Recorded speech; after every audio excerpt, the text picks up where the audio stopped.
Maalannu nagaan mana kanaaf ta'u jettu mini jechuu qabdu jechuudha. Nagaan mana kanaaf ta'u jechuun waan fuutan jettan eebbistanii jechuudha. Hin jettan taanaan garuu maaliif jettan? Iddoo iddootti jedhama, iddoo iddootti jedhama budurraan. Sirrii dhuguma inni raanfatama malee isaa yeroo walaqanii mana abbaa barbaadanii gaafa dhaqanii nagaan siniif ta'u. Nagaan mana kanaaf ta'u jennaan yoo nagaan hin jiru ta'ellee sila mana sana keessa hafuura namicha sanaatiin hafuura waaqayyoo irra bulee haasee sanaanii bittimsuu hin danda'a jechuudha.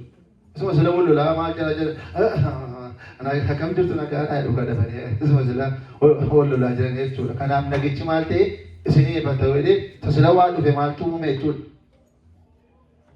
Nagaatu bu'ee jechuudha. Kanaaf dursa walattan nama wal lolee kaan nama dadhabee kaan nama dhukkubsate nagaan mana kanaaf haa ta'u gaafa jedhu haa ta'u illee abbaan sun illee waan yaadaa jiru sana keessaa deebi'eetu nagaan mana kanaaf haa ta'u ofiisaatti deebi'e jechuudha. Kanaaf nagaan hundumaa dursaa waan jedhamee fi waaqayyo hunduma keenyaa wajjin haa ta'u.